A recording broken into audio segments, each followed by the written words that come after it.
महाराष्ट्राचा आराध्य दैवत राजा शिवछत्रपती यांना मानाचा मुजरा, सन्मान्य व्यासपीठ आणि जमलेल्या माझ्या सर्व महाराष्ट्र सैनिक आणि शिवसैनिकांनो, जनतेनो, आज इथे आपण या सभेला मुंबई महानगरपालिकेच्या जी निवडणूक लागणार आहे त्यांच्या प्रचारासाठी चिंतामणी निवाते यांच्या निवडणुकीसाठी आपण इथे जमा झालो आहोत। महाराष्ट्र सैनिक आणि मी चिंतामणी निवाते यांच्यासाठी संपूर्ण माझी टीम जी आहे आणि महाराष्ट्र सैनिक जे आमचे पदाधिकारी गटाध्यक्ष संपूर्णपणे त्यांच्या कामाला लागले आहेत की जेणेकरून ही आपला महापौर मुंबई महानगरवर बसावा आणि त्यासाठी चिंतामणी निवाते यांनी जिथे जिंकून येणं खूप गरजेचं आहे। त्यांनी प्रत्येकाने मेहनत केली पाहिजे, दारोदारी भटकलं पाहिजे।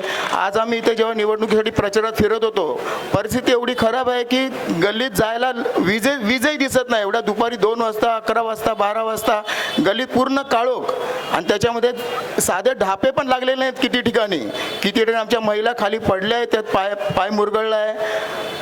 इतकी परिस्थिती खराब असताना त्यात पाणी हा साधा प्रश्न म्हणजे महानगरपालिकेत काय मोठा आहे पैशाचा पण गल्लीमध्ये साधा पाणी नाही आहे। साध्या गल्लीचा छोट्या वाटा आहेत, मोठे रोड पण नाहीत, तेही जर देऊ शकलो नाही एवढ्या वर्षामध्ये तर मग इथे एक नगर आपला सेवक सगळ्यात चांगला नगर असणं खूप गरजेचं आहे। आणि त्यासाठी चिंतामणी निवाटे यासारखा माणूस कुठे भेटू शकत नाही, कारण ते प्रत्येक वेळेला सगळीकडे उभे राहतात पाठीशी। मी त्यांना पाहिलं आहे आणि त्यासाठी जेव्हा या निवडणुकीमध्ये कळलं की चिंतामणी निवाटे यांचं तिकीट डिक्लेअर झालं आहे, पहिला आम्ही एकत्र बाहेर भेटलो, त्यांच्याशी आम्ही बोलणं झालं आणि संपूर्ण त्यांना मी ग्वाही दिली की मी तुमच्या पाठीशी पूर्णपणे उभं राहीन।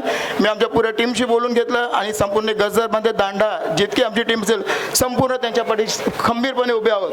त्यासाठी त्यांनी काही काळजी करू नये, शेवटच्या 16 तारखेपर्यंत आम्ही तुमच्या पाठीशी असणार। धन्यवाद।